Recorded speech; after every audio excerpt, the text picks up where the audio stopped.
you want different tokenomics. They are correlated in the sense that they're all crypto, but you want uncorrelated tokenomics, meaning different strategies used by these different platforms: proof of stake, proof of work, collateralized debt position. Basically, you have multiple ways, and then obviously also just speculation. CryptoSlo, cryptocurrency news and investing.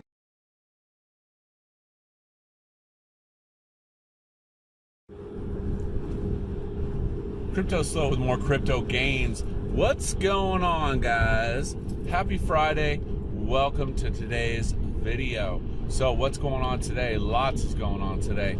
Bitcoin still really strong. So what are my strategies moving ahead?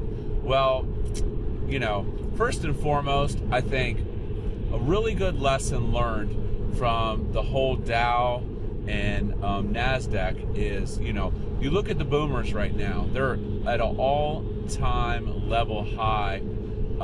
They've just made massive gains over the last 15 years. And the reality is, what it shows you is, even if you would have been investing small amounts and basically accumulating, not per se trading, you would be absolutely crazy well off, and the gains are like off the charts. So, you kind of have to approach your crypto portfolio like that. Is if you spend too much time jumping around too much, it actually kind of goes against you if you're chasing gains. You really don't want to chase gains. You want to accumulate gains, and that's kind of a better strategy. Now, I really don't want to upset my portfolio, from a Bitcoin standpoint. I'm not a total BTC maximalist, but I do keep a decent percentage as BTC. But, I like to have basically uncorrelated projects which create flows, more basically dividend income. And that's kind of what my portfolio strategy is dividend income from uncorrelated. SNX, Bankroll, Library. So, you have to look at it. You want different tokenomics. They are correlated in the sense that they're all crypto, but you want uncorrelated tokenomics, meaning different strategies used by these different platforms: proof of stake, proof of work, collateralized debt position. Basically, you have multiple ways, and then obviously also just speculation. I try to stay away from the speculation side per se, because it's just a good way to get wrecked if you make a bad trade. So with that being said, I am ramping up for the new daily. As I stated in my earlier video, probably going in at about 100K. You have your banker incentive, and there's a couple new twists that have not been basically announced officially yet. So I know from my experience, I'm pretty confident about it. I love the original daily and the original daily plus. Basically having some more complex tokenomics makes the contract a little more attractive.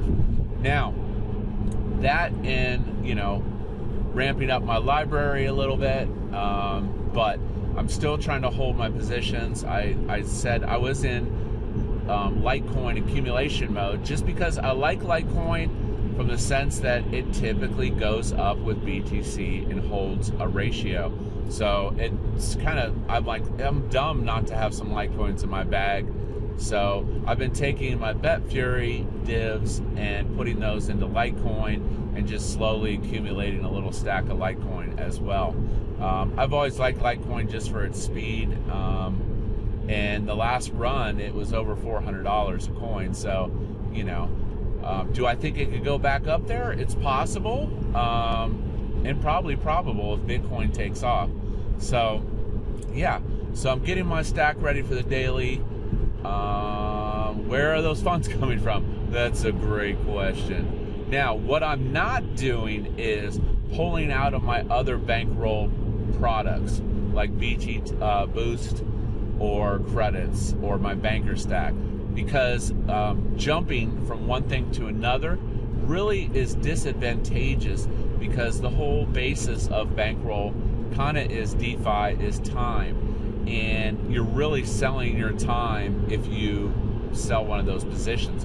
Especially my boost, I will not be moving my boost for a while. I mean, it's basically producing income.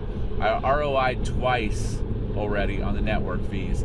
So, anyone that says, is it too late to get in? It is a stable contract, and worst case scenario, you make your divs and rain when people dump.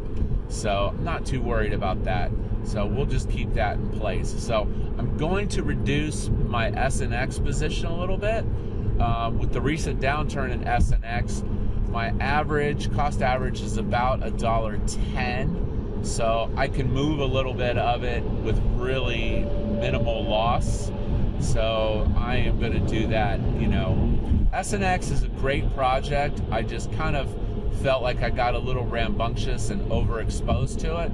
Luckily, I don't have a lot of buys at that $1.50 level. Like I said, I'm using Blockfolio so that I've been able to track my cost average. It does it automatically.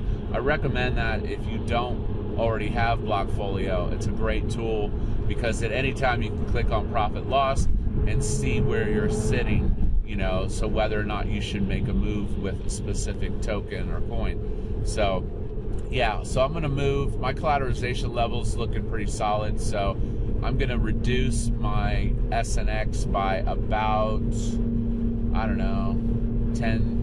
13%-ish, and I'm going to get that stacked up and have my TRX ready for the daily. So that's today's news. Hope you liked today's video. Like and subscribe. This is CryptoSlo. If you're not talking gains, then we're not talking. Have a great Friday.